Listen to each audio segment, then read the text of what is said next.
ನಮಸ್ಕಾರ, ನವಾಸ್ಕಿ ಮಾತಾಡ್ತಾ ಇದ್ದೀನಿ. ಇವತ್ತು ನಾವು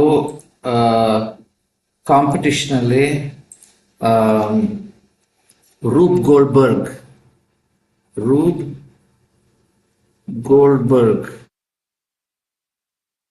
ಮೆಷಿನ್ಸ್ ಯಂತ್ರಗಳು.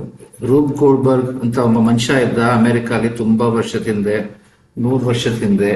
ಅಲ್ಲಿ ಕೆಲವು ತುಂಬಾ ಚಮತ್ಕಾರವಾದ ಮೆಷಿನ್ಸ್ ಅನ್ನ, ಯಂತ್ರಗಳನ್ನ ತಯಾರು ಮಾಡ್ತಾ ಇದ್ದ. ಬೇರೆ ಜನಗಳನ್ನು ತಯಾರು ಮಾಡಕ್ಕೆ ಸಹಾಯ ಮಾಡ್ತಾ ಇದ್ದ. ಅವನ ಕಲ್ಪನೆ, ಅವನ ಸೃಜನಶೀಲತೆ ಉಪಯೋಗಿಸ್ಕೊಂಡು ಈ ಮೆಷಿನ್ಸ್ ಅನ್ನು ತಯಾರು ಮಾಡ್ತಾ ಇದ್ದ. ಅವನ್ ಏನ್ ಮಾಡ್ತಾ ಇದ್ದ ಅಂದ್ರೆ, ಆಗಿನ ಕಾಲದಲ್ಲಿ ಎಲೆಕ್ಟ್ರಿಸಿಟಿ ಎಲ್ಲ ಇರಲಿಲ್ಲ. ಸೊ ಅವನು ಏನ್ ಮಾಡ್ತಾ ಇದ್ರೆ, ಒಂದು ಸಣ್ಣ ಯಾವ್ದಾರ ಒಂದು ಸಾಧಾರಣ ಕೆಲಸ ಇದೆ ಅಂತ ಇಟ್ಕೊಂಡು, ಒಂದು ಮೊಟ್ಟೆನ ಕುದಿಸ್ಬೇಕು, ಇಲ್ದರೆ ಒಂದು ಟಂಬ್ಲರ್ ಅಲ್ಲಿ ನೀರಿರುತ್ತೆ ಅದನ್ನ ಉರುಳಿಸ್ಬೇಕು, ಏನಾರ ಸಣ್ಣ ಕೆಲಸ. ಇವಾಗ ನೀವೇನ್ ಮಾಡ್ತೀರಿ, ಒಂದು ಸಣ್ಣ ನೀರಿಂದ ಉಳಿಸ್ಬೇಕಾದ್ರೆ ಸುಮ್ಮನೆ ಅದನ್ನ ಮುಟ್ತೀರಿ, ಅದನ್ನ ಹಿಂಗ ಮುಳುಗಿಸ್ತೀರಿ, ಸಾರಿ ಅದನ್ನ ಉರುಳಿಸ್ತೀರಿ, ಅದು ಕೆಳಗೆ ಬೀಳುತ್ತೆ. ಇಲ್ದ್ರೆ ಮೊಟ್ಟೆಯನ್ನ ಕುದಿಸ್ಬೇಕಾದ್ರೆ ನೀರಲ್ಲಿ ಹಾಕ್ತೀರಿ, ಕುದಿಸ್ತೀರಿ ಅಲ್ವಾ. ಅವನು ಹಂಗ್ ಮಾಡ್ತಾ ಇರ್ಲಿಲ್ಲ. ಅವನು ಅದನ್ನ ಸುಲಭವಾದ ಕೆಲಸನ ಸಂಕೀರ್ಣಗೊಳಿಸಿ ಅದನ್ನ ಒಂದು ಏನಂತಾರೆ ಅದಕ್ಕೆ, ಚೈನ್ ರಿಯಾಕ್ಷನ್ ಅಂತ ಕರೀತಾರೆ ಇಂಗ್ಲಿಷ್ ಅಲ್ಲಿ. ಸರಣಿ ಪ್ರತಿಕ್ರಿಯೆ, ಚೈನ್ ರಿಯಾಕ್ಷನ್. ಓಕೆ, ಸರಣಿ ಪ್ರತಿಕ್ರಿಯೆ ಅಂತ ಕನ್ನಡದಲ್ಲಿ ಕರೀತಾರಲ್ಲ, ಪ್ರತಿಕ್ರಿಯೆ, ಸರಣಿ ಪ್ರತಿಕ್ರಿಯೆ ಉಪಯೋಗಿಸ್ಕೊಂಡು ಇನ್ನೊಂದು ಮುಟ್ಟು. ನೀವು ಖೋಖೋ ಆಡ್ತಿರಲ್ಲ, ಒಂದು ಹುಡುಗಿ ಇಲ್ಲಿರುತ್ತೆ, ಅವಳಿನ್ನೊಬ್ಳ ಮುಟ್ತಾಳೆ, ವಾಪಸ್ ಇವಳನ್ನ ಮುಟ್ತಾಳೆ. ಹಂಗೆ ಆ ಸರಣಿ ಪ್ರತಿಕ್ರಿಯೆಯನ್ನು ಉಪಯೋಗಿಸ್ಕೊಂಡು, ಬೇರೆ ಬೇರೆ ಯಂತ್ರಗಳನ್ನು ಉಪಯೋಗಿಸ್ಕೊಂಡು ಅದನ್ನ ಕೊನೆಗೆ ಯಾವ್ದೋ ಅಂತಿಮ ಗುರಿ ಇದೆಯೋ ಆ ಗುರಿನ ಸಾಧಿಸ್ತಾ ಇದ್ದ. ಯಾತಕ್ಕೆ ಬೇಕಿತ್ತು, ಏನು ಉಪಯೋಗ ಆದ್ರಿಂದ ಅಂದ್ರೆ, ಅದರಿಂದ ಕಲ್ಪನೆ, ಸೃಜನಶೀಲತೆ, ಹೆಂಗೆ ಬೇರೆ ಬೇರೆ ಯಂತ್ರಗಳನ್ನ ಉಪಯೋಗಿಸ್ಕೊಂಡು ಒಂದು ಸಣ್ಣ ಕೆಲಸ ಮಾಡಿದ್ರೆ ಅದು ಉಪಯೋಗ ಇಲ್ಲ ಅಂತ ಏನೂ ಇಲ್ಲ, ಉಪಯೋಗ ಏನೂ ಇಲ್ಲ ಅಲ್ವಾ. ಅದು ಯಾರು ನಿಜ ಜೀವನದಲ್ಲಿ ಯಾರು ಅದನ್ನ ಕೂತ್ಕೊಂಡು ಒಂದು ಸಣ್ಣ ಕೆಲಸಕ್ಕೆ, ಒಂದು ಸುಲಭವಾದ ಕೆಲಸಕ್ಕೆ ಕಠಿಣವಾಗಿ ಯಾರು ಮಾಡಲ್ಲ. ಬಟ್ ಈ ತರ ಬೇಕಂತಲೇನೆ ಸುಲಭ ಕೆಲಸನ ಕಠಿಣವಾಗಿ ಮಾಡಿ ಅದರಿಂದ ಸೃಜನಶೀಲತೆ, ಒಂದು ಇಮ್ಯಾಜಿನೇಷನ್, ಕಲ್ಪನೆಯನ್ನ ಹುಟ್ಸಕ್ಕೆ ಅದು ಮಾಡ್ತಾ ಇದ್ದ, ಗೊತ್ತಾಯ್ತಾ. ಸೊ ಅವನೇನ್ ಮಾಡ್ತಾ ಇದ್ದ ಅಂದ್ರೆ, ಏನಾದ್ರು ಇದೇ ಯೋಚನೆ ಮಾಡೋಣ. ಒಂದು ನೀರಿರುತ್ತೆ, ಆ ನೀರಿಂದ ಕೆಳಗೆ ಒಂದು ಉರುಳಿಸಿ ಒಂದು ಟ್ರೇಗ್ ಬೀಳ್ಬೇಕು. ಸುಮ್ನೆ ಅದನ್ನ ಡೈರೆಕ್ಟ್ ಆಗಿ ಅದನ್ನೇ ಮಾಡೋ ಬದಲು ಅದ್ರಲ್ಲಿ ಇನ್ನೇನೋ ಒಂದು ಮಾಡಿಸ್ತಾ ಇದ್ದ. ಒಂದು ಬಾಲ್ ಇದನ್ನ ಹೊಡಿತಾ ಇತ್ತು, ಇದನ್ನ ಹೊಡಿತಾ ಇತ್ತು, ಇದನ್ನ ಹೊಡಿತಾ ಇತ್ತು, ಇದನ್ನ ಮುಟ್ಟಿ ಅದು ಉರುಳಿಸಿ ಅದು ನೀರು ಬೀಳ್ತಾ ಇತ್ತು. ಸೊ ಜಾಸ್ತಿ ಈ ಸ್ಟೆಪ್ಸ್ ಜಾಸ್ತಿ ಉಪಯೋಗಿಸಿದಷ್ಟು ಜಾಸ್ತಿ ಸುಲಭವಾದ ಕೆಲಸನ ಇನ್ನೂ ಕಠಿಣ ಮಾಡ್ದಂಗಾಗತ್ತೆ. ಆ ಜಾಸ್ತಿ ಕಠಿಣ ಮಾಡಿದಷ್ಟು ಜಾಸ್ತಿ ಕಲ್ಪನೆ, ಜಾಸ್ತಿ ಸೃಜನಶೀಲತೆ ಇರುತ್ತೆ. ಓಕೆ, ಇಮ್ಯಾಜಿನೇಷನ್ ಅಂಡ್ ಕ್ರಿಯೇಟಿವಿಟಿ ಅದನ್ನ ಹೇಳ್ಕೊಡ್ತಾ ಇದ್ದ ಮಕ್ಕಳಿಗೆ. ತುಂಬಾ ನೀವು ನಿಜ ಜೀವನದಲ್ಲಿ ಸುಲಭ ಕೆಲಸಗಳನ್ನ ಸುಲಭವಾಗಿ ಮಾಡ್ತೀರಿ, ಕಷ್ಟ ಕೆಲಸಗಳನ್ನ ಕಷ್ಟವಾಗಿ ಮಾಡ್ತೀರಿ. ನಾನು ನಿಮಗೆ ಸುಲಭವಾದ ಕೆಲಸನ ಕಷ್ಟವಾಗಿ ಹೆಂಗ್ ಮಾಡೋದು ಅಂತ ಹೇಳ್ಕೊಡ್ತೀನಿ. ಅವಾಗ ಜಾಸ್ತಿ ಕಷ್ಟ ಮಾಡಿದಷ್ಟು, ಜಾಸ್ತಿ ಕಾಂಪ್ಲೆಕ್ಸ್ ಮಾಡಿದಷ್ಟು, ಜಾಸ್ತಿ ಅದನ್ನ ಸಂಕೀರ್ಣಗೊಳಿಸಿದಷ್ಟು ಅದರಲ್ಲಿ ಜಾಸ್ತಿ ಕಲ್ಪನೆ ಬೇಕು, ಜಾಸ್ತಿ ಇಮ್ಯಾಜಿನೇಷನ್ ಬೇಕು, ಜಾಸ್ತಿ ಸೃಜನಶೀಲತೆ ಬೇಕು, ಜಾಸ್ತಿ ಕಲ್ತಂಗಾಗುತ್ತೆ. ಓಕೆ, ಅದಕ್ಕೋಸ್ಕರ ಏನ್ ಮಾಡ್ತಾ ಇದ್ದ, ಮಕ್ಳು ತುಂಬಾ ಇಷ್ಟ ಆಗ್ತಾ ಇತ್ತು. ಇವಾಗಲೂ ಎಷ್ಟೋ ಜನ ಮಕ್ಕಳು ಅಮೆರಿಕಲ್ಲಿ ಸೈನ್ಸ್ ಎಕ್ಸ್ಪೆರಿಮೆಂಟ್ಸ್ ತರ ರೂಬ್ ಗೋಲ್ಡ್ಬರ್ಗ್ ಮೆಷಿನ್ಸ್ ಅಲ್ಲಿ ಅದ್ರಲ್ಲಿ ಏನ್ ಬೇಕಾದ್ರೂ ಮಾಡ್ಬೋದು. ಒಂದು ತರೀಕಾ ಎಲ್ಲ ಏನೂ ಇಲ್ಲ. ಯಾವ ತರ ಚೈನ್ ರಿಯಾಕ್ಷನ್ ಕ್ರಿಯೇಟ್ ಮಾಡ್ಬೋದು, ಇದು ಯಂತ್ರಗಳನ್ನು ಉಪಯೋಗಿಸ್ಕೊಂಡು ಮಾಡಿಕೊಂಡು ಈ ಸಾಧಾರಣವಾದ ಕೆಲಸನ ಸಂಕೀರ್ಣಗೊಳಿಸಿ ಈ ಸೃಜನಶೀಲತೆ ಉಪಯೋಗಿಸ್ಕೊಂಡು ಈ ಚೈನ್ ರಿಯಾಕ್ಷನ್ ಅಂತ ಹೇಳೋದಲ್ಲ, ಸರಣಿ ಪ್ರತಿಕ್ರಿಯೆನ ಮಾಡಿಕೊಂಡು ಇಂಥ ಮೆಷಿನ್ಸ್ ಅನ್ನ ತಯಾರು ಮಾಡ್ಬೋದು. ಅದೇ ಈ ಕಾಂಪಿಟಿಷನ್ ನಮ್ದು. ಓಕೆ, ಸೊ ಅದು ಕಾಂಪಿಟಿಷನ್. ರೂಬ್ ಗೋಲ್ಡ್ಬರ್ಗ್ ಮೆಷಿನ್ ವಿಚಾರ ಮಾತಾಡೋಕೆ ಮುಂಚೆ ನಾನು ಫಸ್ಟ್ ಅವ್ರು ಯಾವ ತರ ಯಂತ್ರಗಳನ್ನು ಉಪಯೋಗಿಸ್ಕೊಂಡು ಈ ಸಂಕೀರ್ಣ ಪ್ರತಿಕ್ರಿಯೆ ಮಾಡ್ತಾ ಇದ್ದ. ಈ ಹೇಳದಲ್ಲ, ಇದನ್ನ ಮುಟ್ಟತ್ತೆ ಅಂತ ಯಾವ ತರ ಯಂತ್ರಗಳು ಉಪಯೋಗಿಸ್ತಾ ಇದ್ದ. ಅದಕ್ಕೆ ಆಗಿನ ಕಾಲದಲ್ಲಿ ಎಲೆಕ್ಟ್ರಿಸಿಟಿ ಎಲ್ಲ ಇರಲಿಲ್ಲ.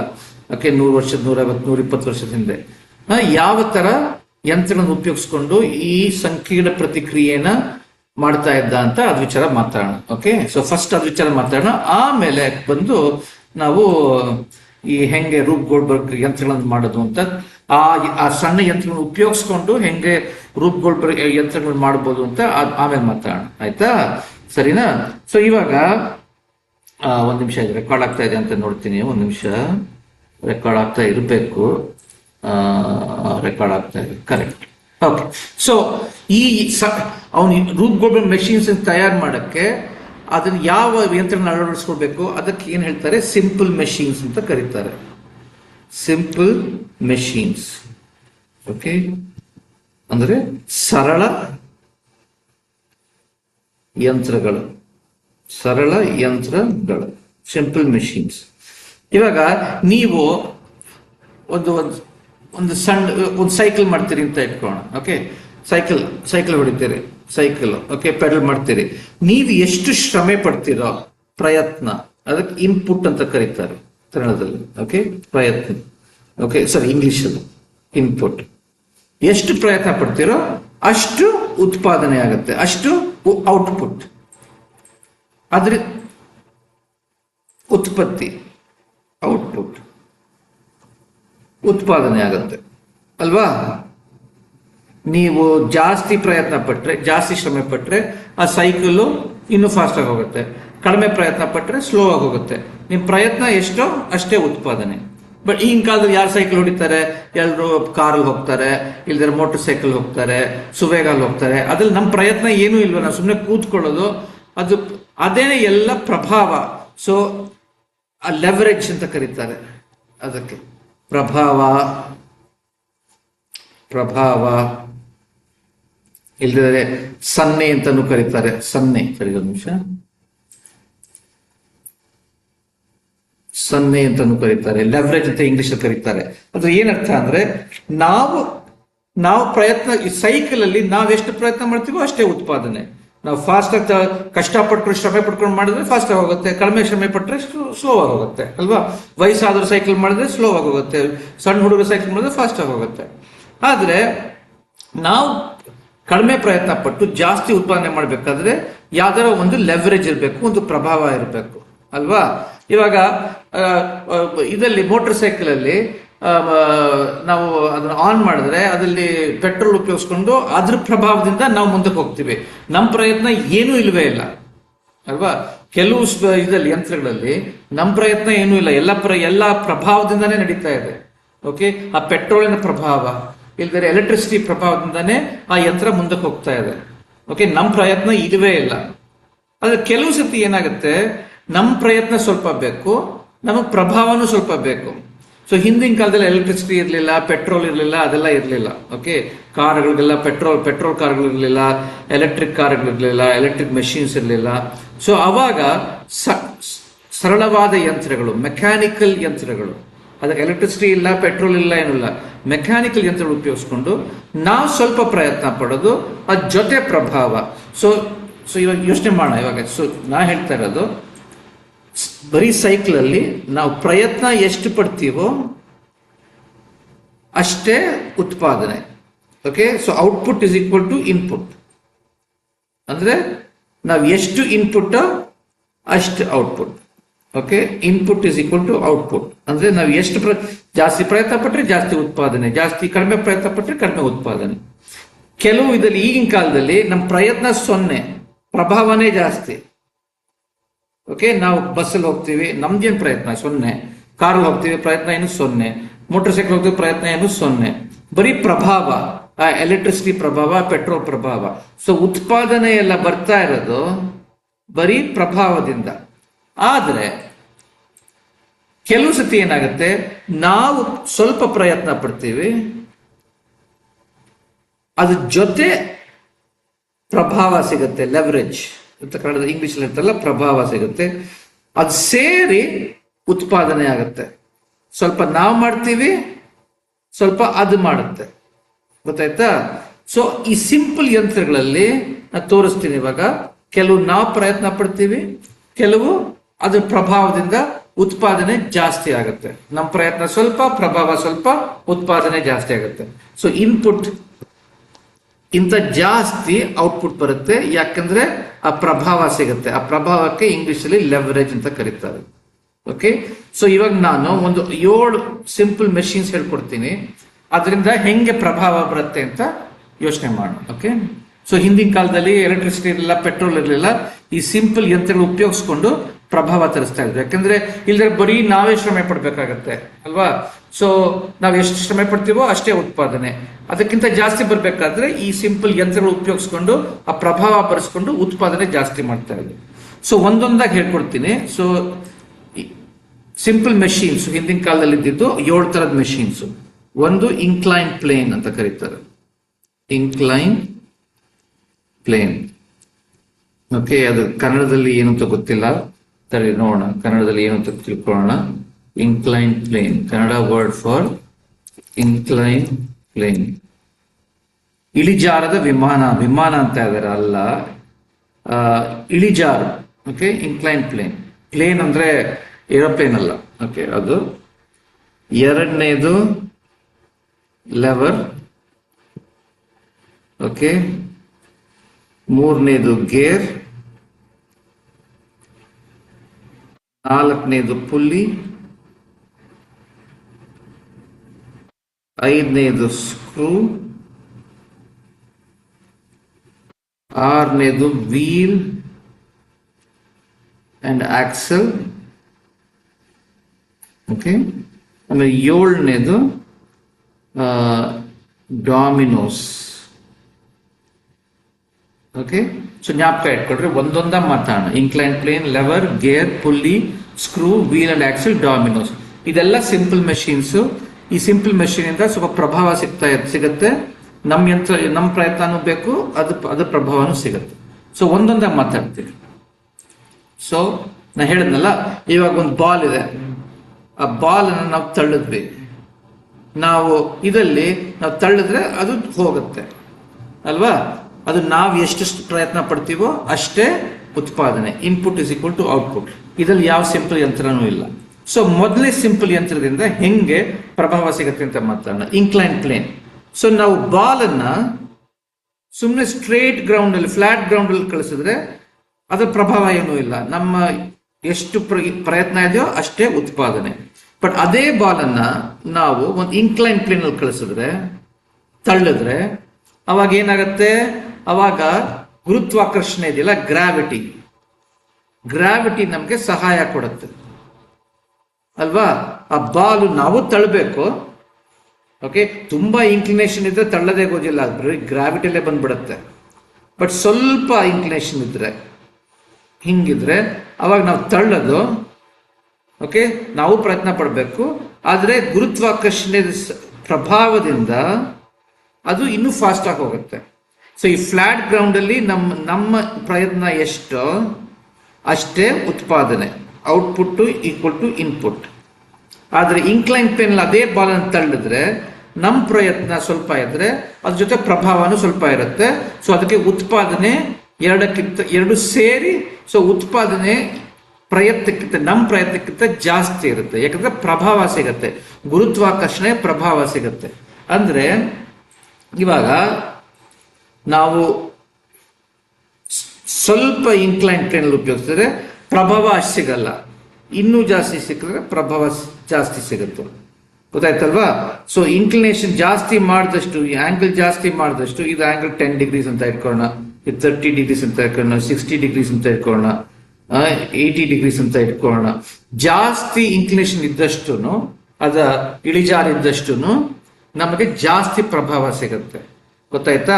ಸೊ ಅವಾಗ ಏನಾಗುತ್ತೆ? ಪ್ರಯತ್ನ ಪ್ಲಸ್ ಪ್ರಭಾವ, ಲೆವರೇಜ್, ಪ್ರಭಾವ ಈಕ್ವಲ್ ಟು ಉತ್ಪಾದನೆ.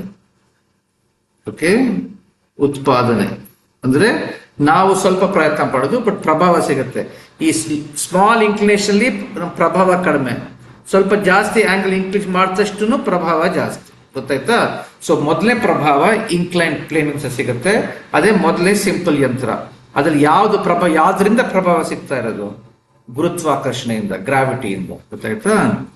ಸೊ ಎರಡನೇ ಸಿಂಪಲ್ ಯಂತ್ರದ ವಿಚಾರ ಮಾತಾಡೋಣ. ಎರಡನೇ ಸಿಂಪಲ್ ಯಂತ್ರ ಏನ್ ಹೇಳಿದೆ ನಾನು? ಗೇರ್ ಹೇಳಿದ್ನ? ಏನ್ ಹೇಳಿದೆ ನಾನು? ಎರಡನೇ ಸಿಂಪಲ್ ಯಂತ್ರ ಲೆವರ್ ಅಂತ. Correct, lever.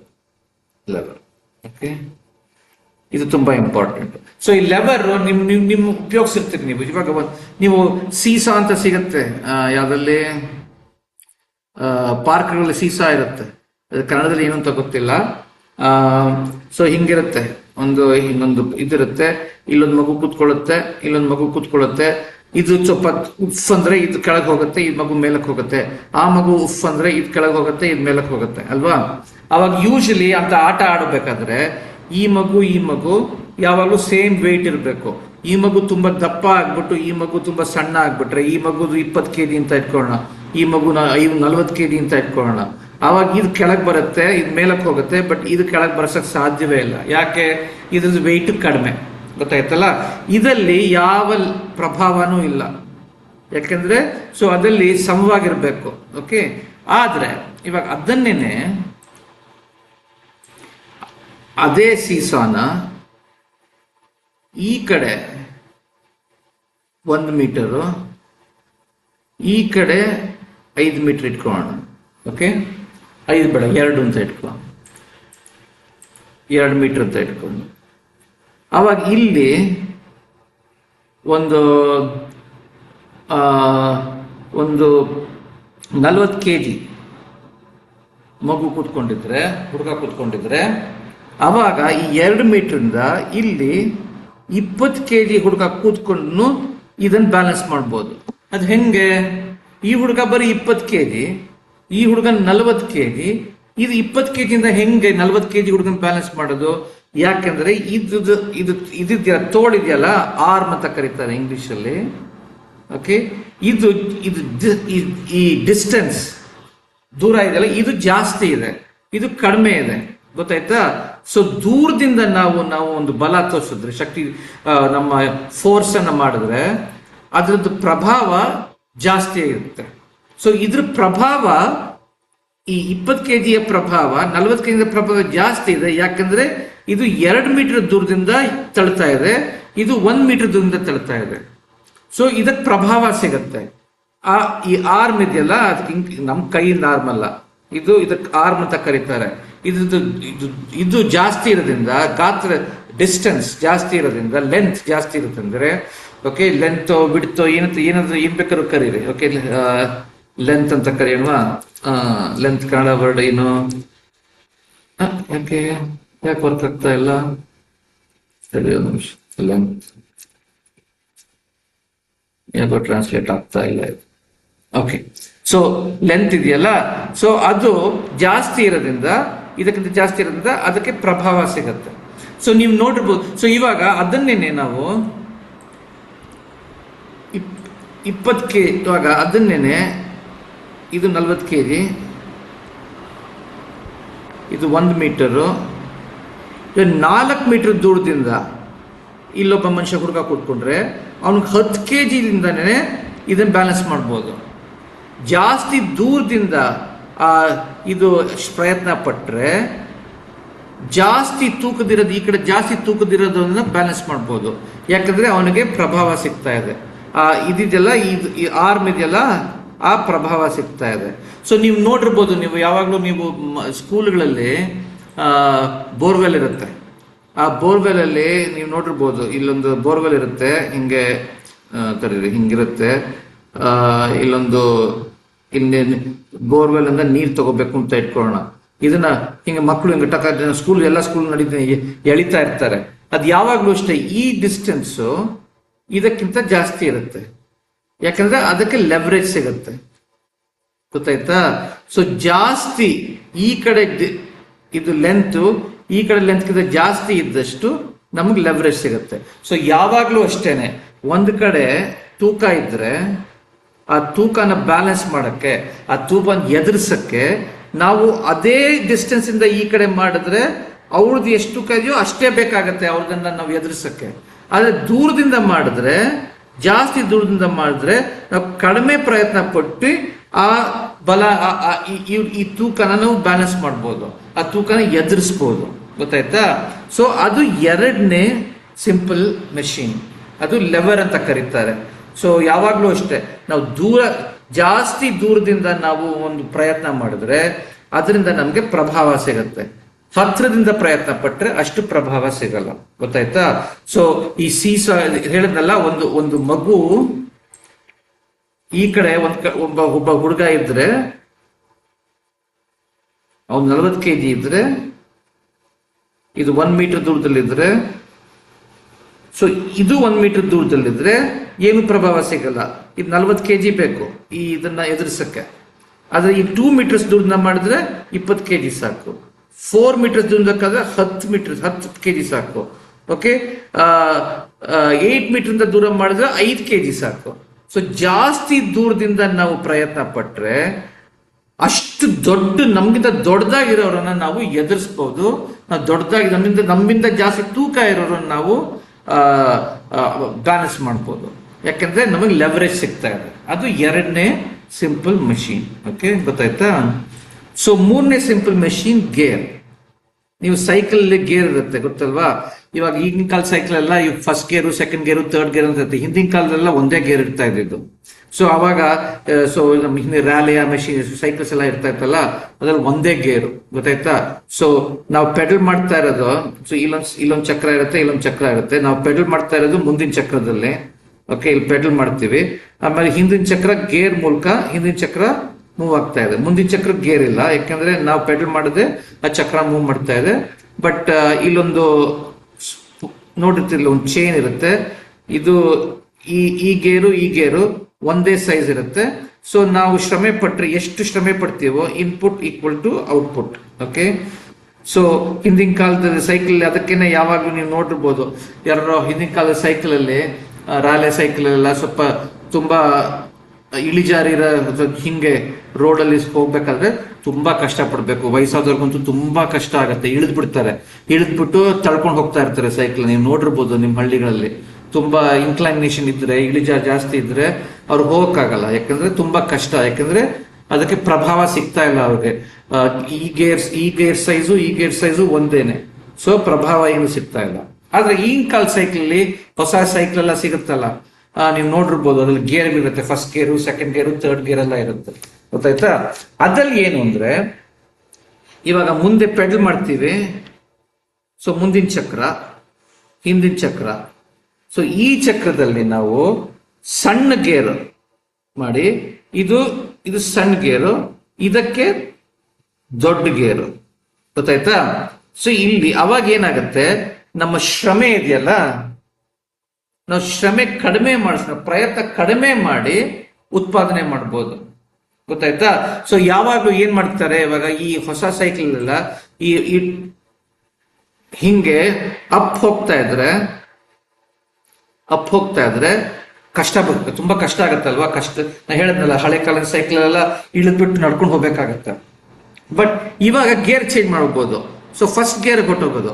ಆ ಫಸ್ಟ್ ಗೇರ್ ಅಲ್ಲಿ ಹೋದಾಗ ಈ ಕಡೆ ಗೇರು ಸಣ್ಣದಾಗಿರುತ್ತೆ, ಆ ಕಡೆ ಗೇರು ದೊಡ್ಡದಾಗಿರುತ್ತೆ. ಹಿಂಗಲ್ಲ, ಸಾರಿ ಉಲ್ಟಾ ಮಾಡಿದೆ. ಮುಂದಿನ ಚಕ್ರದ ಗೇರು ಸಣ್ಣದಾಗಿರುತ್ತೆ, ಹಿಂದಿನ ಚಕ್ರದ ಗೇರು ದೊಡ್ಡದಾಗಿರುತ್ತೆ. ಸೊ ಇದನ್ನ ಹಿಂದಿನ ಚಕ್ರ ಕನೆಕ್ಟ್ ಮಾಡಿರ್ತಾರೆ, ಈ ಗೇರನ್ನ. ಇದನ್ನ ಮುಂದಿನ ಚಕ್ರ ಗೇರ್ ಕನೆಕ್ಟ್ ಮಾಡಿರ್ತಾರೆ. ಸೊ ನಾವು ಶ್ರಮೆ ಪಡ್ತಾ ಇರೋದು ಇಲ್ಲಿ. ಓಕೆ, ನಾವು ಕಡಿಮೆ ಶ್ರಮೆ ಪಟ್ಟು ಆ ಸೈಕಲ್ನ ಮುಂದಕ್ಕೆ ಹೋಗಿಸ್ಬೋದು. ಬಟ್ ಸ್ಲೋ ಆಗಿ ಹೋಗುತ್ತೆ. ಓಕೆ, ಫಾಸ್ಟ್ ಆಗಿ ಹೋಗಲ್ಲ.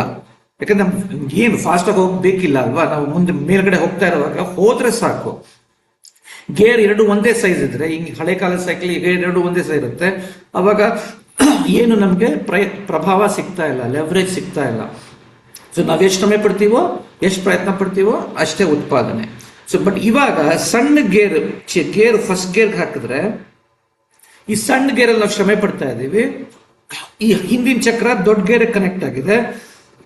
ಅವಾಗ ಏನಾಗುತ್ತೆ, ನಾವು ಕಡಿಮೆ ಪ್ರಯತ್ನ ಉಪಯೋಗಿಸ್ಕೊಂಡು ಆ ಸೈಕಲ್ ಅನ್ನ ಮೇಲೆ ಅಪ್ಪಲ್ಲಿ ಹೋಗಕ್ಕೆ ನಮಗೆ ಆಗ್ಬೋದು. ಗೊತ್ತಾಯ್ತಾ? ಬಟ್ ಆದ್ರೆ ಕೆಳಗೆ ಬರುವಾಗ ಗೇರ್ 4 ಹೋಗ್ಬೋದು. ಅವಾಗ ನಾವು ಶ್ರಮೆ ಪಡ್ತಾ ಇರೋದು ಗೇರ್ 4 ಹಿಂದಿನ ಚಕ್ರನ ಸಣ್ಣ ಗೇರ್ ಕನೆಕ್ಟ್ ಆಗಿರುತ್ತೆ, ಉಲ್ಟಾ.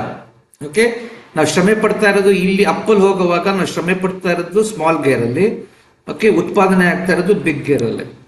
ನಾವು ಡೌನ್ ಹೋಗುವಾಗ, ಡೌನ್ ಅಲ್ಲಿ ಬರುವಾಗ ನಾವು ಶ್ರಮೆ ಪಡ್ತಾ ಇರೋದು ದೊಡ್ಡ ಗೇರ್ ಅಲ್ಲಿ, ಉತ್ಪಾದನೆ ಆಗ್ತಾ ಇರೋದು ಸ್ಮಾಲ್ ಗೇರ್ ಅಲ್ಲಿ. ಅವಾಗ ನಾವು ಕಡಿಮೆ ಶ್ರಮೆ ಪಟ್ಟು ಜಾಸ್ತಿ ಫಾಸ್ಟ್ ಆಗಿ ಹೋಗ್ಬೋದು. ಗೊತ್ತಾಯ್ತಲ್ವಾ? ಸೊ ಇದ್ರಲ್ಲಿ ಏನಾಗುತ್ತೆ, ಈ ಗೇರ್ ಇಂದ ಏನ್ ಸಿಗ್ತಾ ಇದೆ ಅಂದ್ರೆ ನಾವು ಶ್ರಮೆ ಕಡಿಮೆ ಪಟ್ಟರು ಅಪ್ಪಲ್ಲಿ ಸ್ವಲ್ಪನಾರು, ಫಾಸ್ಟ್ ಅಲ್ಲ, ಸ್ವಲ್ಪನಾರು ಹೋಗಕ್ಕಾಗತ್ತೆ.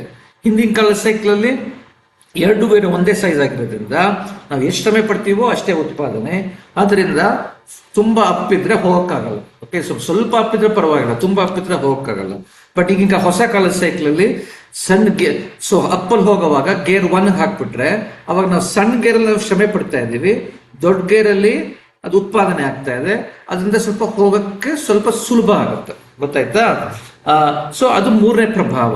ಸೊ ಗೇರಿನ ಏನು ಪ್ರಭಾವ, ನಾವು ಕಡಿಮೆ ಶ್ರಮೆ ಪಡ್ಕೊಂಡು ಅಪ್ಪಲ್ಲಿ ಹೋಗುವಾಗ ನಾವು ಅಟ್ಲೀಸ್ಟ್ ಹೋಗಕ್ಕಾಗತ್ತೆ. ಮೆತ್ತಗೆ ಹೋಗೋದು, ಬಟ್ ಹೋಗಕ್ಕಾಗತ್ತೆ. ಯಾಕೆಂದ್ರೆ ಅದ್ರ ಪ್ರಭಾವ ಏನು ಅಂದ್ರೆ ಕಡಿಮೆ ಶ್ರಮೆ ಉಪಯೋಗಿಸ್ಕೊಂಡು ಅದು ಸ್ವಲ್ಪ ಉತ್ಪಾದನೆ ಜಾಸ್ತಿ ಮಾಡ್ತಾ ಇದೆ. ಗೊತ್ತಾಯ್ತಾ? ಅದು ಹೆಂಗ್ ಗೇರ್ ಕೆಲಸ ಮಾಡುತ್ತೆ ಅಂತ ಇನ್ನೊಂದು ಕ್ಲಾಸಲ್ಲಿ ಮಾಡೋಣ. ಬಟ್ ಇವಾಗ ಸದ್ಯಕ್ಕೆ ಅದು ಮೂರನೇ ಯಂತ್ರ ಅಂತ ತಿಳ್ಕೊಳ್ಳಿ. ಓಕೆ, ನಾಲ್ಕನೇ ಸಿಂಪಲ್ ಯಂತ್ರ ಪುಲ್ಲಿ. ಓಕೆ, ಇದು ಪುಲ್ಲಿನೂ ತುಂಬಾ ಇಂಪಾರ್ಟೆಂಟ್. ಸೊ ನೀವು ನೋಡಿರ್ಬೋದು, ನೀವು ಬಾವಿಗಳಲ್ಲಿ, ಈ ಬಾವಿ ಇರುತ್ತೆ, ದೊಡ್ಡ ತುಂಬಾ ಆಳದಲ್ಲಿರುತ್ತೆ, ಇಲ್ಲಿ ನೀರಿರುತ್ತೆ. ಓಕೆ, ಅದರಿಂದ ನೀವು ನೀರು ತಗೋಬೇಕು ಅಂತ ಇಟ್ಕೊಳ್ಳೋಣ. ಓಕೆ, ಸೊ ನೀರು ತಗೋಬೇಕಾದ್ರೆ ಅದನ್ನ ಇವಾಗ ಬರೀ ಈ ಪುಲ್ಲಿ ಇಲ್ಲದೆ ಇದ್ದಿದ್ರೆ, ಓಕೆ, ನೀವು ಅದನ್ನ ಹಿಂಗ್ ಎಳಿಬೇಕಾದ್ರೆ ನೀವು ಎಳಿಬೇಕದನ್ನ ದಾರ ಇಟ್ಕೊಂಡು, ಹಗ್ಗ ಇಟ್ಕೊಂಡು ಎಳಿಬೇಕು. ತುಂಬಾ ಕಷ್ಟ ಅಲ್ವಾ? ಯಾಕೆಂದ್ರೆ ನೀವು ಗುರುತ್ವಾಕರ್ಷಣೆ ವಿರುದ್ಧವಾಗಿ ಕೆಲಸ ಮಾಡಬೇಕು ಅಲ್ವಾ? ಯಾಕೆಂದ್ರೆ ಇದು ನೀರು ಕೆಳಗಿದೆ, ಅದು ಎಳಿಬೇಕಾದ್ರೆ ಗುರುತ್ವಾಕರ್ಷಣೆ, ಗ್ರಾವಿಟಿ ಹಿಂಗ್ ಕೆಲಸ ಮಾಡ್ತಾ ಇದೆ ಅಲ್ವಾ? ಗುರುತ್ವಾಕರ್ಷಣೆ, ನೀವು ಅದಕ್ಕೆ ವಿರುದ್ಧವಾಗಿ ಕೆಲಸ ಮಾಡಬೇಕು. ಕರೆಕ್ಟ್ ತಾನೆ? ಕಷ್ಟ ಅಲ್ವಾ? ಬಟ್ ಇವಾಗ ಪುಲ್ಲಿ ಇದ್ರೆ ಏನ್ ಮಾಡೋದು, ಅದನ್ನ ಹಿಂಗ ಹೋಗ್ಸೋದು. ಅವಾಗ ನೀವ್ ಏನ್ ಮಾಡ್ಬೋದು ಅಂದ್ರೆ ಕೆಳಗೆ ಎಳಿಬಹುದು. ಕೆಳಗೆ ಎಳೆದು ಆ ದಾರ ಕೆಳಗೆ ಎಳೆದ್ರೆ ಅದು ಇದನ್ನ ಮೇಲಕ್ಕೆ ಎಳೆಯುತ್ತೆ. ಗೊತ್ತಾಯ್ತಾ? ಸೊ ನೀವು ಗ್ರಾವಿಟಿಗೆ ವಿರುದ್ಧವಾಗಿ ಕೆಲಸ ಮಾಡೋ ಬದಲು ಗ್ರಾವಿಟಿ ಬದಿಯಲ್ಲೇ ಕೆಲಸ ಮಾಡ್ಬೋದು. ಸೊ ಏನ್ ಮಾಡ್ತಾ ಇದೆ ಪುಲ್ಲಿ, ಏನ್ ಮಾಡ್ತಾ ಇದೆ, ನೀವು ಪುಲ್ಲಿ ಇಲ್ಲದೆ ಇದ್ದಿದ್ರೆ ಈ ಬಕೆಟ್ ನ ಮೇಲಕ್ಕೆ ತರಬೇಕಾದ್ರೆ ಹಿಂಗೆ ಎಳಿಬೇಕು ಅಲ್ವಾ? ಈ ಡೈರೆಕ್ಷನ್ ಎಳಿಬೇಕು, ಅಂದ್ರೆ ಗುರುತ್ವಾಕರ್ಷಣೆ ವಿರುದ್ಧವಾಗಿ ಎಳಿಬೇಕು. ಇವಾಗ ಪುಲ್ಲಿ ಇರೋದ್ರಿಂದ ಏನಾಗ್ತಾ ಇದೆ, ನೀವು ಕೆಳಗೆ ಎಳಿಬಹುದು ಅಲ್ವಾ? ಸೊ ಗುರುತ್ವಾಕರ್ಷಣೆ ದಿಕ್ಕಿನಲ್ಲೇ ಎಳೆಯೋದು. ಯಾಕಂದ್ರೆ ಪುಲ್ಲಿ ಹೆಲ್ಪ್ ಮಾಡ್ತಾ ಇರೋದು ಏನು, ನೀವು ಕೆಳಗೆ ಎಳೆಯೋದನ್ನ ಅದು ಮೇಲೆ ಬಕೆಟ್ ಎಳೆಯೋ ತರ ಮಾಡ್ತಾ ಇದೆ. ನೀವ್ ಕೆಳಗೆ ಎಳಿತಾ ಇದ್ದೀರಿ, ಗುರುತ್ವಾಕರ್ಷಣೆ ದಿಕ್ಕಿನಲ್ಲೇ ಎಳಿತಾ ಇದ್ದೀರಿ, ಬಟ್ ಅದು ಬಕೆಟ್ ಅನ್ನ ಮೇಲ್ಗಡೆ ಎಳಿತಾ ಇದೆ. ಸೊ ಕೆಳಗೆ ಎಳೆಯದ ಶಕ್ತಿನ ಮೇಲೆ ಎಳೆಯದ ಉತ್ಪಾದನೆ ಮಾಡ್ತಾ ಇದೆ. ಸೊ ನಿಮ್ಮ ಪ್ರಯತ್ನ ಗುರುತ್ವಾಕರ್ಷಣೆ ದಿಕ್ಕಲ್ಲಾಗ್ತಾ ಇದೆ, ಆದ್ರೆ ನಿಮ್ಮ ಉತ್ಪಾದನೆ ಗುರುತ್ವಾಕರ್ಷಣೆ ವಿರುದ್ಧವಾಗಿ ಆಗ್ತಾ ಇದೆ. ಸೊ ಶ್ರಮೆ ಕಡಿಮೆ ಮಾಡ್ಬೋದು. ಸೊ ಇದು 4ನೇ ಸಿಂಪಲ್ ಯಂತ್ರ, ಪುಲ್ಲಿ ಅಂತ ಹೇಳ್ತಾರೆ. ಓಕೆ, 5ನೇ ಸಿಂಪಲ್ ಯಂತ್ರ ಸ್ಕ್ರೂ. ಸೊ ಕೆಲವು ಸತಿ ನಿಮ್ಗೆ ನೀವು ಯಾವಾಗಲೂ ರೊಟೇಟ್ ಮಾಡೋದು ಯಾವಾಗಲೂ ಸುಲಭ, ಬಟ್ ಕೆಲವು ಸತಿ ರೊಟೇಟ್ ಮಾಡ್ತೀರಿ, ಬಟ್ ನಿಮಗೆ ಬೇಕಾಗಿರೋ ಉತ್ಪಾದನೆ ಅಪ್ ಅಂಡ್ ಡೌನ್ ಇರ್ಬೋದು. ಇವಾಗ ಸ್ಕ್ರೂ ಮಾಡಿದ್ರೆ, ನೀವು ಸ್ಕ್ರೂ ನೋಡಿರ್ಬೋದು, ನೀವು ಸ್ಕ್ರೂ ಹಿಂಗಿರುತ್ತೆ. ಓಕೆ, ಸ್ಕ್ರೂ ಹಿಂಗಿರುತ್ತೆ ಅಲ್ವಾ? ಹಿಂಗಿರುತ್ತೆ ಸ್ಕ್ರೂ. ನೀವು ಅದನ್ನ ನೀವು ಸ್ಕ್ರೂ ಡ್ರೈವರ್ ಅಲ್ಲಿ ಅದನ್ನ ಹಿಂಗ್ ತಿರುಗಿಸಿದ್ರೆ ಆ ಸ್ಕ್ರೂ ಏನ್ ಮಾಡುತ್ತೆ, ಅಪ್ ಅಂಡ್ ಡೌನ್ ಹೋಗುತ್ತೆ. ಅದಕ್ಕೆ ದೊಡ್ಡ ಸ್ಕ್ರೂಗಳು ಉಪಯೋಗಿಸ್ಕೊಂಡು ಮೆಷಿನ್ಸ್ ಅಲ್ಲಿ, ಇವಾಗ ಲೇತ್ ಮೆಷಿನ್ಸ್ ಎಲ್ಲ ಇರುತ್ತೆ, ನೀವು ರೊಟೇಟ್ ಮಾಡ್ತೀರಿ, ಬಟ್ ಅದು ಮಾತ್ರ ಹಿಂಗ್ ಮೂವ್ ಆಗುತ್ತೆ. ಗೊತ್ತಾಯ್ತಾ? ಸೊ ಇವಾಗ ಏನಂತ ತೋರಿಸ್ತೀನಿ. ಇವಾಗ ಲೇತ್ ಮೆಷಿನ್ಸ್ ಅಂತ ಇರುತ್ತೆ. ಓಕೆ, ಅದ್ರಲ್ಲಿ ಏನಾದ್ರು ಮೂವ್ ಮಾಡಬೇಕು ಅಂತ ಇಟ್ಕೊಳ್ಳೋಣ, ಲೇತ್ ಅಂತ ಕರೀತಾರೆ. ಓಕೆ, ಮೆಷಿನ್ಸ್ ಅಲ್ಲಿ ಅದಲ್ಲಿ ನೀವು ಇದನ್ನ ಹಿಂಗೆ ಅಪ್ ಅಂಡ್ ಡೌನ್ ಹಿಂಗೆ ಹಿಂಗೆ ಹಿಂಗೆ ಹಿಂಗೆ ಅದನ್ನ ಮೂವ್ ಮಾಡೋ ಬದಲು ಯಾವ್ದೋ ಒಂದು ವಸ್ತು ಮೂವ್ ಮಾಡಬೇಕು ಅಂತ ಇಟ್ಕೊಳ್ಳೋಣ. ಇದರ ಕೆಳಗೆ ಒಂದು ಸ್ಕ್ರೂ ಹಾಕಿರ್ತಾರೆ, ಅಟ್ಯಾಚ್ ಮಾಡಿಬಿಟ್ಟಿರ್ತಾರೆ. ನಿಮ್ಗೊಂದು ವೀಲ್ ಕೊಟ್ಟಿರ್ತಾರೆ. ಆ ವೀಲ್ ನೀವು ತಿರುಗಿಸಿದ್ರೆ ನಿಮ್ಮ ಪ್ರಯತ್ನ ತಿರುಗಿಸೋ ಪ್ರಯತ್ನ, ಬಟ್ ಈ ಸ್ಕ್ರೂ ಏನ್ ಮಾಡುತ್ತೆ, ಹಿಂಗ್ ಮೂವ್ ಆಗುತ್ತೆ. ಅವಾಗ ಈ ಈ ವಸ್ತು ಇದೆಯಲ್ಲ ಹಿಂಗ್ ಮೂವ್ ಆಗುತ್ತೆ.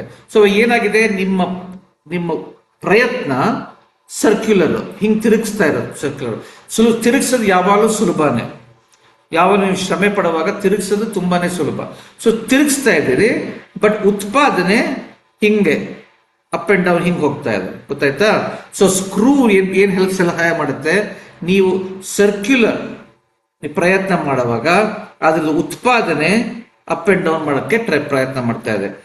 ಈ ಸ್ಕ್ರೂ ಹಿಂಗಿದ್ರೆ ನೀವು ಹಿಂಗ್ ತಿರ್ಗಿಸಿದ್ರೆ ಅಪ್ ಅಂಡ್ ಡೌನ್ ಹೋಗುತ್ತೆ, ನೀವು ಸ್ಕ್ರೂ ಹಿಂಗಿದ್ರೆ ನೀವು ಹಿಂಗ್ ತಿರ್ಗಿಸಿದ್ರೆ ಇದು ಲೆಫ್ಟ್ ರೈಟ್ ಹೋಗುತ್ತೆ, ಗೊತ್ತಾಯ್ತಾ?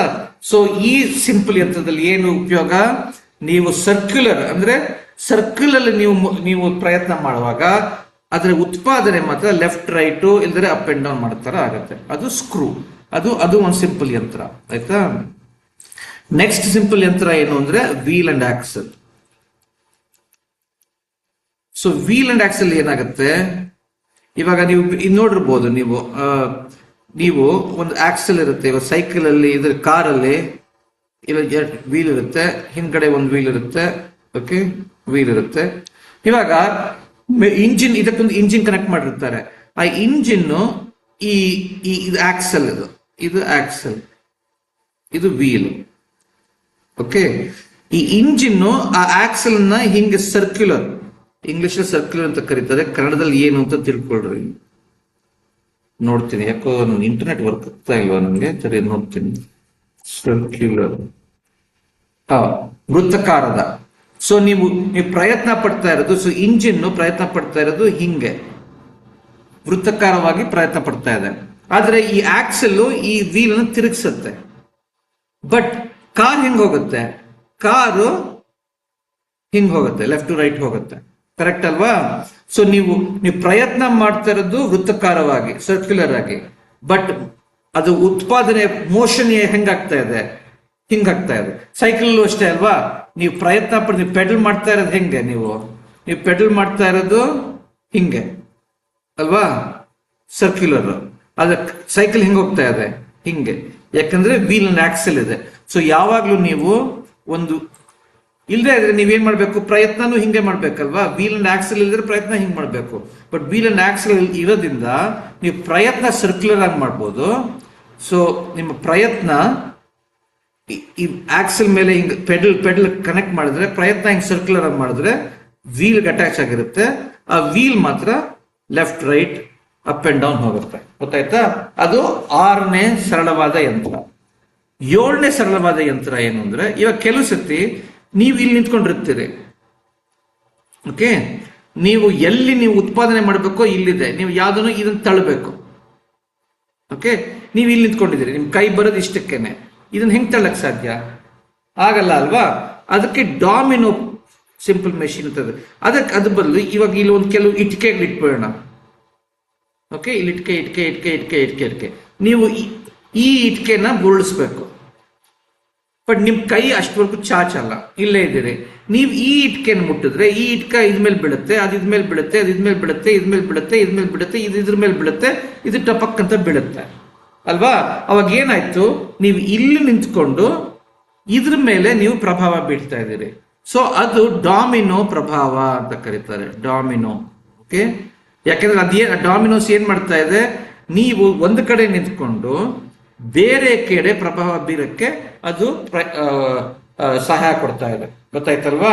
ಸೊ ಎಲ್ಲೋ ಒಂದ್ ಕಡೆ ನಿಂತ್ಕೊಂಡು ಎಲ್ಲೋ ಕಡೆ ಅದನ್ನ ಉತ್ಪಾದನೆ ಮಾಡಬಹುದು. ಇನ್ಪುಟ್ ಪ್ರಯತ್ನ ಇಲ್ಲಿ,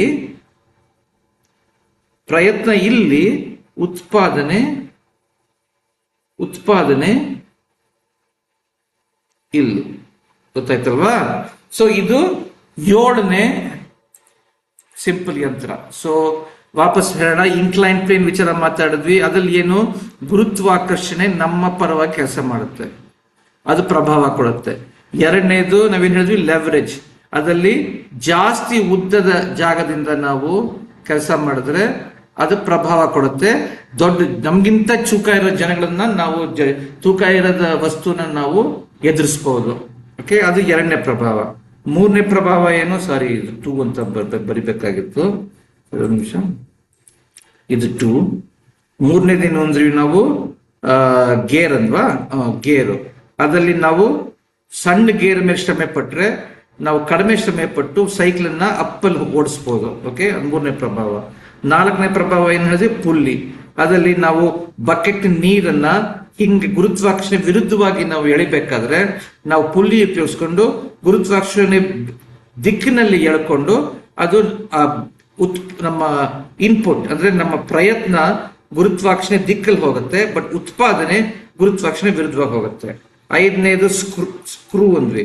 ಆ ಸ್ಕ್ರೂದ್ ಏನು, ನಾವು ಸರ್ಕ್ಯುಲರ್ ವೃತ್ತಕಾರವಾಗಿ ನಾವು ಪ್ರಯತ್ನ ಪಟ್ರೆ ಅದು ಉತ್ಪಾದನೆ up and down left right ಮಾಡುತ್ತೆ. ಐದನೇದು. ಓಕೆ, ಆರನೇದು ಏನು ಹೇಳಿದ್ವಿ, ಆರನೇದು ವೀಲ್ ಅಂಡ್ ಆಕ್ಸೆಲ್. ಅದಲ್ಲೂ ಅಷ್ಟೇ. ಸೊ ನಾವು ಮಾಡೋ ಪ್ರಯತ್ನ ಹಿಂಗೆ ವೃತ್ತಕಾರವಾಗಾದ್ರೆ ಆ ವೀಲ್ ಆಕ್ಸೆಲ್ ನಮ್ಮ ವೃತ್ತಕಾರವಾದ ಪ್ರಯತ್ನನ ಓಕೆ ಅದನ್ನ ಉತ್ಪಾದನೆ left right up and down ಹೋಗೋ ತರ ಮಾಡಿಸುತ್ತೆ. ಗೊತ್ತಾಯ್ತಾ? ಸೊ 6. ಏಳನೇದು, ಕೆಲವು ಸತಿ ನಾವು ಒಂದು ಕಡೆ ನಿಂತ್ಕೊಂಡು ಬೇರೆ ಕಡೆ ಪ್ರಭಾವ ಬೀರ್ಬೇಕಾದ್ರೆ ಅದು ಡಾಮಿನೋ ಎಫೆಕ್ಟ್ ತಗೊಂಡು ಅದು ಎನರ್ಜಿ ಟ್ರಾನ್ಸ್ಫರ್ ಮಾಡಿ ನಾವು ಇಲ್ಲಿ ನಿಂತ್ಕೊಂಡು ಇಲ್ಲಿ ಉತ್ಪಾದನೆ ಕ್ರಿಯೇಟ್ ಮಾಡಕ್ ಆಗ್ಬಹುದು. ಸೊ 7 ಸಿಂಪಲ್ ಯಂತ್ರಗಳು. ಗೊತ್ತಾಯ್ತಾ? ಸೊ ಈ 7 ಸಿಂಪಲ್ ಯಂತ್ರಗಳು ಹಿಂದಿನ ಕಾಲದಲ್ಲಿ ತುಂಬಾ ಜನಗಳು ಉಪಯೋಗಿಸ್ತಾ ಇದ್ರು. ಅವಾಗೆಲ್ಲ ಎಲೆಕ್ಟ್ರಿಸಿಟಿ ಇರಲಿಲ್ಲ, ಪೆಟ್ರೋಲ್ ಇರಲಿಲ್ಲ, ಕಾರ್ ಇರಲಿಲ್ಲ, ಅದೆಲ್ಲ ಇರಲಿಲ್ಲ. ಸೊ ಈ ಸಿಂಪಲ್ ಯಂತ್ರಗಳು ಉಪಯೋಗಿಸ್ಕೊಂಡು ನಾವು ಅವರು ಪ್ರಯತ್ನ ಪಡೋರು, ಆಮೇಲೆ ಪ್ರಭಾವನ ಉಪಯೋಗಿಸೋರು. ಓಕೆ, ಸೊ ಈಗಿನ ಕಾಲದಲ್ಲಿ ನಾವು ಏನು ಪ್ರಯತ್ನನೇ ಪಡಲ್ಲ, ಎಲ್ಲ ಅದೇ ಮಾಡ್ಕೊಳ್ಳುತ್ತೆ. ಓಕೆ, ಬಟ್ ಹಿಂದಿನ ಕಾಲದಲ್ಲಿ ನಮ್ಮ ಇನ್ಪುಟ್, ನಮ್ಮ ಪ್ರಯತ್ನ ಆ ಯಂತ್ರದ ಪ್ರಭಾವ ಪ್ಲಸ್ ಯಂತ್ರದ ಪ್ರಭಾವ ಸಾರಿ ಕನ್ನಡ ತಪ್ಪು ಬರಿತಾ ಇದ್ದೀನಿ. ಯಂತ್ರದ ಪ್ರಭಾವ ಎರಡು ಸೇರಿದ್ರೆ ಉತ್ಪಾದನೆ. ಗೊತ್ತಾಯ್ತಲ್ವಾ? ಸೊ ಈ ಸಿಂಪಲ್ ಮೆಷಿನ್ಸ್ ನಮ್ಗೆ ಪ್ರಭಾವ ಕೊಡುತ್ತೆ. ಗೊತ್ತಾಯ್ತಾ? ಇದೇ ಸಿಂಪಲ್ ಮೆಷಿನ್ಸ್ ಅಂತ ಹೇಳೋದು. ನೀವು ಬೇಕಾದ್ರೆ ಆ ಸಿಂಪಲ್ ಮೆಷಿನ್ಸ್ ನೀವೇ ತಯಾರು ಮಾಡ್ಕೋಬಹುದು.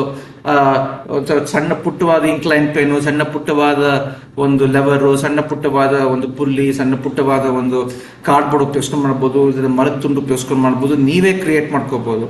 ಈ ಸತಿ ಕಾಂಪಿಟೇಷನ್ ನಾವೇ ಕೊಡ್ತೀವಿ. ಅದನ್ನ ಉಪಯೋಗಿಸ್ಕೊಂಡು ರೂಪ್ ಗೋಲ್ಡ್ಬರ್ಗ್ ಮೆಷಿನ್ಸ್ ಮಾಡ್ಬೇಕು. ಓಕೆ, ಸೊ ಇವಾಗ ನಾನು ರೂಪ್ ಗೋಲ್ಡ್ಬರ್ಗ್ ಮೆಷಿನ್ಸ್ ವಿಚಾರ ಮಾತಾಡ್ತೀನಿ. ಓಕೆ, ಸೊ ಹೆಂಗೆ ರೂಪ್ ಗೋಲ್ಡ್ಬರ್ಗ್ ಈ ಸಣ್ಣ ಯಂತ್ರಗಳನ್ನ ಉಪಯೋಗಿಸ್ಕೊಂಡು, ಸರಳವಾದ ಯಂತ್ರಗಳನ್ನ ಉಪಯೋಗಿಸ್ಕೊಂಡು ಕಠಿಣವಾದ ಅಂದ್ರೆ ತುಂಬಾ ಸಂಕೀರ್ಣವಾದ ಕೆಲಸಗಳನ್ನ ಮಾಡ್ತಾ ಇದ್ದ, ಅದನ್ನ ನಾನು ಹೆಂಗೆ ಈ ಕಾಂಪಿಟೇಷನ್ ನೀವು ಉಪಯೋಗಿಸ್ಕೊಂಡು ಮಾಡಬಹುದು ಅಂತ ಹೇಳ್ಕೊಡ್ತೀನಿ.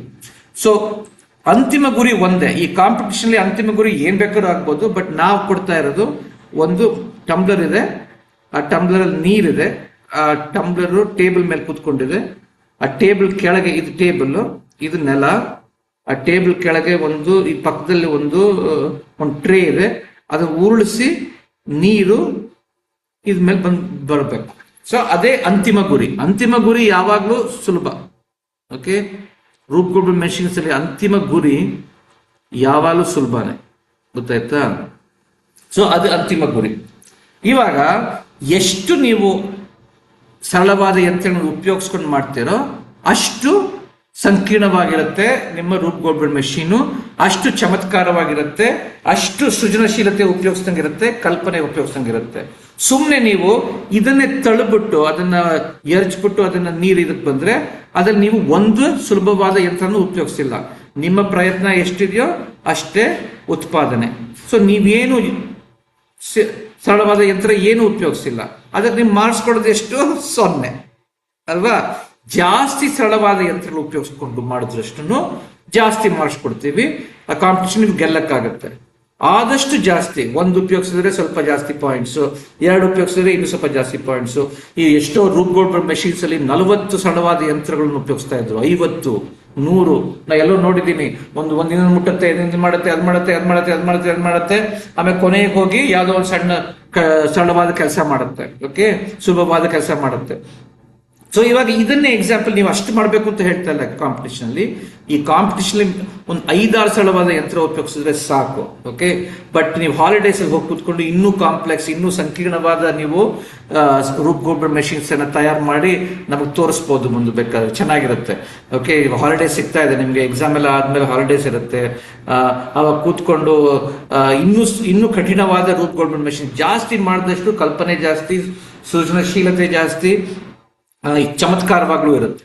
ಬಟ್ ಈ ಕಾಂಪಿಟೇಷನ್ಗೆ ಹೆಂಗೆ ಇದ್ರಲ್ಲಿ 0 ಸ್ಟೆಪ್ ಇದೆ ಅಲ್ವಾ, ಒಂದೇ ಏನ್ ಸ್ಟೆಪ್ ಇಲ್ಲ. ಅಂದ್ರೆ ಯಾವ ಸುಲಭವಾದ ಯಂತ್ರ, ಸರಳವಾದ ಯಂತ್ರ ಉಪಯೋಗಿಸಿಲ್ಲ. ಓಕೆ, ಸೊ ಒಂದು ಸರಳವಾದ ಯಂತ್ರ ಉಪಯೋಗಿಸಿದ್ ಮಾಡೋಣ. ಓಕೆ, ಸೊ ಇವಾಗ ಅದನ್ನೇ ಅದೇ ಟೇಬಲ್, ಅದೇ ಟಂಬ್ಲರು, ಅದೇ ಟ್ರೇ. ಓಕೆ, ಅದನ್ನ ಮುಟ್ಟ ಬದಲು ಏನ್ ಮಾಡೋಣ, ಒಂದು ಕೆಲವು ಡಾಮಿನೋಸ್ ವುಡ್ ಬ್ಲಾಕ್ಸ್ ಅದನ್ನ ಮುಟ್ಟೋಣ. ಓಕೆ, ಅದರಲ್ಲಿ ಒಂದು ಬಾಲ್ ತಳ್ಳೋಣ. ಈ ಬಾಲ್ ಇದನ್ನ ಹೋಗಿ ಮುಟ್ಟತ್ತೆ, ಟಕ ಅನ್ನತ್ತೆ, ಇದ್ರ ಮೇಲೆ ಬಂದ್ ಬೀಳುತ್ತೆ, ಆಮೇಲೆ ಇದ್ರ ನೀರ್ ಬಂದ್ ಬರುತ್ತೆ. ಇದ್ರಲ್ಲಿ ಎಷ್ಟು ಸರಳವಾದ ಯಂತ್ರ ಉಪಯೋಗಿಸಿದ್ದೀರಿ? ಒಂದು ಡಾಮಿನೋಸ್ ಅನ್ನು ಉಪಯೋಗಿಸಿದ್ದೀರಿ ಅಲ್ವಾ. ಸೊ ಇದೊಂದು ರೂಪ್ ಗೋಲ್ಬರ್ಗ್ ಮೆಷಿನೇ. ಇದು ಒಂದು ಸರಳ ಯಂತ್ರ ಉಪಯೋಗಿಸಿದ್ದೀವಿ. ಇವಾಗ 2 ಸರಳ ಯಂತ್ರ ಉಪಯೋಗಿಸ್ತಾರೆ ಮಾಡೋಣ. ಓಕೆ, ಸೊ ಇವಾಗ ಅದೇ ಟೇಬಲ್,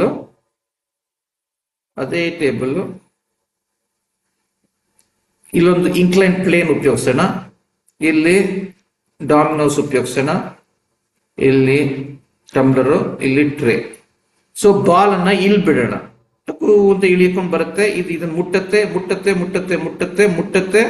ಇದು ಉರುಳುತ್ತೆ, ಇದು ಬಂದು ಬಿಡುತ್ತೆ. ಸೊ ಅವಾಗ ಎಷ್ಟು ಸರಳವಾದ ಯಂತ್ರ ಉಪಯೋಗಿಸಿದೀವಿ? ಒಂದು ಇನ್ಕ್ಲೈನ್ ಪ್ಲೇನ್ ಉಪಯೋಗಿಸಿದೀವಿ, ಒಂದು ಡಾಮಿನೋ ಉಪಯೋಗಿಸಿದೀವಿ, 2 ಉಪಯೋಗಿಸಿದೀವಿ. ಓಕೆ, ಅದ್ರ ಬದಲು ಇನ್ನೂ ಮಾಡೋಣ. ಓಕೆ, ಸೊ 3 ಉಪಯೋಗಿಸೋ ತರ ಮಾಡೋಣ. ಓಕೆ, ನಾ ಹೇಳಿದ್ದೆ ಮಾಡ್ಬೇಡ್ರಿ, ಸುಮ್ಮನೆ ನಾನು ಉದಾಹರಣೆ ಕೊಡ್ತಾ ಇದ್ದೀನಿ. ಓಕೆ, ಎಕ್ಸಾಂಪಲ್ಸ್ ಕೊಡ್ತಾ ಇದ್ದೀನಿ. ಟಂಬ್ಲರ್ ಇಲ್ಲಿದೆ, ಓಕೆ, ಟ್ರೇ ಇಲ್ಲಿದೆ. ಓಕೆ, ಒಂದು ಇನ್ಕ್ಲೈನ್ ಪ್ಲೇನ್ ಮಾಡೋಣ, ಇಲ್ಲೊಂದು ಬಾಲ್ ಇಡೋಣ, ಆಮೇಲೆ ಡಾಮಿನೋಸ್ ಇಡೋಣ, ಇಲ್ಲಿ ಒಂದು ಸಣ್ಣ ಟಾಯ್ ಕಾರ್ ಕೊಡ್ತೀವಿ, ಅದನ್ನ ಇಡೋಣ, ಬಾಲ್ ನಲ್ಲಿ ಬಿಡೋಣ, ಅಂತ ಬರುತ್ತೆ, ಇದನ್ನ ಮುಟ್ಟತ್ತೆ, ಇದು ಕಾರ್ ಮೇಲೆ ಬಿಡತ್ತೆ, ಆ ಕಾರು ಓಡತ್ತೆ, ಅವಾಗ ಇದ್ರ ಮೇಲೆ ಮುಟ್ಟತ್ತೆ, ಇದು ಬಂದು ಬಿಡುತ್ತೆ. ಇವಾಗ ಎಷ್ಟು ಸರಳವಾದ ಯಂತ್ರ ಉಪಯೋಗಿಸಿದ್ವಿ? ಒಂದು ಇನ್ಕ್ಲೈನ್ ಪ್ಲೇನ್ ಉಪಯೋಗಿಸಿದ್ವಿ, ಒಂದು ಡಾಮಿನೋ ಉಪಯೋಗಿಸಿದ್ವಿ, ಒಂದು ವೀಲ್ ಅಂಡ್ ಆಕ್ಸಲ್ ಉಪಯೋಗಿಸಿದ್ವಿ. ಸೊ 3 ಉಪಯೋಗಿಸಿದ್ವಿ. ಓಕೆ, ಸೊ ಇದು 3 ಪಾಯಿಂಟ್ಸ್. ಓಕೆ, 4ನೇದು. ಓಕೆ, ಇವಾಗ ಅದೇ ಇನ್ಕ್ಲೈನ್ ಪ್ಲೇನ್ ಅನ್ನ ಟೇಬಲ್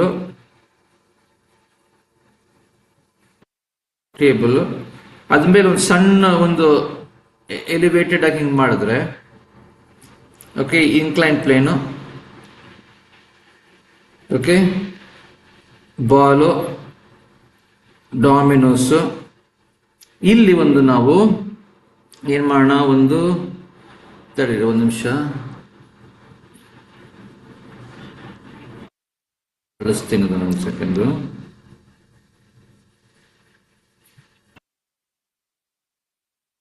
ಅಳಿಸ್ತಾ ಇದ್ದೀನಿ ಇದನ್ನ. ಓಕೆ, ಒಂದು ಸೆಕೆಂಡ್.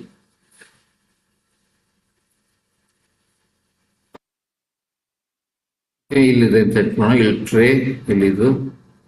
ಸೊ ಇದ್ರಲ್ಲಿ ಒಂದು ಸಣ್ಣ ಲೆವರ್ ಮಾಡೋಣ ಅಂತ ಇಟ್ಕೋಣ.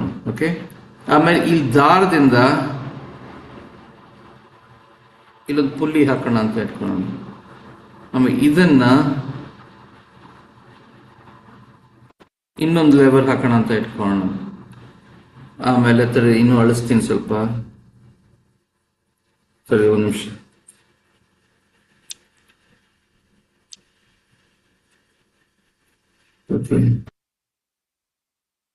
ಆಮೇಲೆ ಇಲ್ಲೊಂದು ಟಾಯ್ ಕಾರ್ ಇಟ್ಕೊಳ್ಳೋಣ. ಆಮೇಲೆ ಇಲ್ಲಿ ಟಂಬ್ಲರು, ಇಲ್ಲಿ ಟ್ರೇ. ಸೊ ಇವಾಗ ಬಾಲ್ ಇಲ್ಲಿ ಬರುತ್ತೆ, ಹೊಡೆಯುತ್ತೆ, ಇದನ್ನ ಮುಟ್ಟತ್ತೆ, ಇದ್ರ ಮೇಲೆ ಬೀಳುತ್ತೆ, ಅವಾಗ ಇದು ಕೆಳಗೆ ಬರುತ್ತೆ, ಇದು ಮೇಲೆ ಹೋಗುತ್ತೆ, ಈ ಹಗ್ಗನ ಮೇಲ್ಗಡೆ ತಳ್ಳುತ್ತೆ, ಈ ಪುಲ್ಲಿಯಿಂದ ಇದು ಮೇಲ್ಗಡೆ ಎಳೆಯುತ್ತೆ. ಓಕೆ, ಆಮೇಲೆ ಇದು ಕೆಳಗೆ ಬಂದು ಬೀಳುತ್ತೆ, ಇದು ಮುಂದಕ್ಕೆ ಹೋಗುತ್ತೆ, ಇದನ್ನು ಉಳಿಸುತ್ತೆ, ಇದು ಬರುತ್ತೆ. ಸೊ ಇವಾಗ ಎಷ್ಟು ಉಪಯೋಗಿಸಿದ್ವಿ? ಒಂದು ಇನ್ಕ್ಲೈನ್ ಪ್ಲೇನ್ ಉಪಯೋಗಿಸಿದ್ವಿ, ಒಂದು ಡಾಮಿನೋ ಉಪಯೋಗಿಸಿದ್ವಿ, ಒಂದು ಲೆವರ್ ಉಪಯೋಗಿಸಿದ್ವಿ, ಒಂದು ಪುಲ್ಲಿ ಉಪಯೋಗಿಸಿದ್ವಿ, ಇನ್ನೊಂದು ಲೆವರ್ ಉಪಯೋಗಿಸಿದ್ವಿ, ಇನ್ನೊಂದು ವೀಲ್ ಅಂಡ್ ಆಕ್ಸಲ್ ಉಪಯೋಗಿಸಿದ್ವಿ. ಸೊ 6 ಉಪಯೋಗಿಸಿದ್ವಿ. ಸೊ ಹಿಂಗೆ ಇಷ್ಟೇನ ಹೇಳ್ಕೊಡೋದು, ನಾ ಸ್ಥರಿಕ ಹೇಳ್ಕೊಡ್ತಾ ಇಲ್ಲ. ಈ ತರ ನೀವು ಇಮ್ಯಾಜಿನೇಷನ್ ಮಾಡಿಕೊಂಡು ಏನೇನೋ ಮಾಡ್ಬೋದು ಅಲ್ವಾ. ಸೊ ಒಂದು ಬಾಲು ಡಾಮಿನೋಸ್ ಹೊಡೆಯುತ್ತೆ, ಇನ್ನೊಂದು ಬಾಲ್ ಅನ್ನು ಹೊಡೆಯುತ್ತೆ, ಅದು ಬಾಲ್ ಇನ್ನೊಂದು ಇನ್ಕ್ಲೈನ್ ಪ್ಲೇನ್ ಹೋಗುತ್ತೆ, ಅಥವಾ ಎಷ್ಟು ಬೇಕಾದ್ರೂ ಮಾಡ್ಬೋದಲ್ವಾ. ಇದು ಸುಮ್ಮನೆ ಏನಿದು ತಮಾಷೆ ಆಟ, ಬಟ್ ತುಂಬಾ ಚಮತ್ಕಾರದ ಆಟ. ಸೊ ಇದು ಒಂದು ಲಾಸ್ಟ್ ಹೇಳ್ಕೊಟ್ಬಿಡ್ತೀನಿ. ಸೊ ಇಲ್ಲೊಂದು ಇನ್ಕ್ಲೈನ್ ಪ್ಲೇನು, ಒಂದು ಸ್ವಲ್ಪ ಮೇಲ್ಗಡೆ ಇದೆ ಇನ್ಕ್ಲೈನ್ ಪ್ಲೇನ್ ಮಾಡೋಣ. ಓಕೆ, ಆಮೇಲೆ ಇಲ್ಲಿ ಒಂದು ಡಾಮಿನೋ ಹಾಕೋಣ. ಓಕೆ, ಆಮೇಲೆ ಇನ್ನೊಂದು ಏನ್ ಮಾಡೋಣ, ಇಲ್ಲೊಂದು ಬಾಲ್ ಇಲ್ಲಿ ಇಟ್ಟಿರೋಣ. ಆಮೇಲೆ ಇನ್ನೊಂದು ಇನ್ಕ್ಲೈನ್ ಪ್ಲೇನ್ ಮಾಡೋಣ. ಇಲ್ಲಿ ಕೆಲವು ಡಾಮಿನೋಸ್ ಇಡೋಣ. ಆಮೇಲೆ ಇಲ್ಲೊಂದು ಆಕ್ಸಲ್ ವೀಲ್ ಇಡೋಣ. ಆಮೇಲೆ ಇನ್ನೊಂದು ಟಂಬರ್ ಇಡೋಣ, ಇಲ್ಲಿ ಟ್ರೇ ಇಡೋಣ. ಇಲ್ಲಿ ಬಾಲ್ ಹಿಂಗ್ ಬಂದು ಟುಕಾ ಟುಕಾ ಟುಕಾ ಅನ್ನತ್ತೆ, ಇದ್ರ ಮೇಲೆ ಬೀಳುತ್ತೆ, ಈ ಬಾಲ್ ಶುರು ಆಗುತ್ತೆ, ಈ ಬಾಲ್ ಈ ಇನ್ಕ್ಲೈನ್ ಪ್ಲೇನ್ ಬರುತ್ತೆ, ಇದನ್ನ ಬಂದು ಹೊಡೆಯುತ್ತೆ, ಇದು ಹೊಡೆಯುತ್ತೆ, ಹೊಡೆಯುತ್ತೆ ಹೊಡೆಯುತ್ತೆ, ಇದನ್ನ ಹೊಡೆಯುತ್ತೆ, ಇದು ಹೊಡೆಯುತ್ತೆ. ಅವಾಗ 1 2 3 4 5 ಆಯ್ತು. ಸೊ ಹಂಗೆ ಇದು ಎಷ್ಟು ಕ್ರಿಯೇಟಿವಿಟಿ ಅಂದ್ರೆ ಏನ್ ಬೇಕಾದ್ರೂ ಮಾಡ್ಬೋದು. ನಿಮ್ಮ ಕುತೂಹಲ, ನಿಮ್ಮ ಕಲ್ಪನೆ, ನಿಮ್ಮ ಸೃಜನಶೀಲತೆ ಉಪಯೋಗಿಸ್ಕೊಂಡು ಯಾವ್ಯಾವ ತರ ಬೇಕಾದ್ರೂ ಮಾಡ್ಬೋದು. ಇದು ತರೀಕ ಅನ್ನೋದಿಲ್ಲ. ಸೊ ಬೇಕಿರೋದು ಏನು, ಈ 7 ಯಂತ್ರಗಳು, ಈ 7 ರೂಪ್ ಗೋಲ್ಬರ್ಗ್ ಮೆಷಿನ್ಸ್, 7 ಸರಳವಾದ ಯಂತ್ರಗಳನ್ನು ಹೇಳ್ಕೊಟ್ಟಿದ್ದೀನಲ್ಲ, ಅದನ್ನು ಉಪಯೋಗಿಸ್ಕೊಂಡು ಏನೇನು ಕಾಂಬಿನೇಷನ್ ಬೇಕಾದ್ರೂ ಮಾಡ್ರಿ. ನೀವು ಜಾಸ್ತಿ ಕಾಂಬಿನೇಷನ್ಸ್ ಉಪಯೋಗಿಸಿದಷ್ಟು ನಿಮ್ಮ ಕಲ್ಪನೆ ಜಾಸ್ತಿ ಆಗುತ್ತೆ. ನೀವು ಜಾಸ್ತಿ ಸೃಜನಶೀಲತೆ ಉಪಯೋಗಿಸ್ಕೊಂಡು ಮಾಡಿದ್ರೆ ಮಾರ್ಕ್ಸ್ ಜಾಸ್ತಿ ಸಿಗುತ್ತೆ, ನೀವು ಕಾಂಪಿಟೇಷನ್ ಗೆಲ್ತೀರಿ. ಇವಾಗ ಒಂದು ಅಟ್ಲೀಸ್ಟ್ ಒಂದು 7-8 ಸ್ಟೆಪ್ ಉಪಯೋಗಿಸ್ಕೊಂಡು ಮಾಡ್ರಿ. ಈ ಸತಿ ಹಾಲಿಡೇಸ್ ಹೋದ್ಮೇಲೆ ಇನ್ನೂ ಬೇಕಾದ್ರೆ ಇನ್ನೂ 10 ಸ್ಟೆಪ್ 20 ಸ್ಟೆಪ್ ವಿಡಿಯೋಸ್ ನೋಡ್ರಿ. ಬೇಕಾದ್ರೆ ಯೂಟ್ಯೂಬ್ ಹೋಗಿ ರೂಪ್ ಗೋಲ್ಬರ್ಗ್ ಮೆಷಿನ್ಸ್ ಅಂತ ಟೈಪ್ ಮಾಡಿದ್ರೆ ವಿಡಿಯೋಸ್ ಸಿಗುತ್ತೆ. 40 ಸ್ಟೆಪ್ 50 ಸ್ಟೆಪ್ ಎಲ್ಲ ಮಾಡ್ತಾರೆ, ತುಂಬಾ ಚೆನ್ನಾಗಿರುತ್ತೆ. ಅದನ್ನ ನೋಡ್ಕೊಂಡು ಕಲ್ತ್ಕೊಂಡು ನೀವು ಮಾಡ್ರಿ. ಅವಾಗ ನೀವು ಇನ್ನೂ ಜಾಸ್ತಿ ಕಲ್ತಂಗ ಆಗುತ್ತೆ. ಗೊತ್ತಾಯ್ತಾ? ಸೊ ಚೆನ್ನಾಗಿ ಮಾಡ್ರಿ. ಕಾಂಪಿಟೇಷನ್ ಅಲ್ಲಿ ಏನಾದ್ರು ಪ್ರಶ್ನೆ ಇದ್ರೆ ಮೇಷ್ಟ್ರನ್ ಕೇಳಿ. Okay, thank you so much and have a wonderful day. Okay.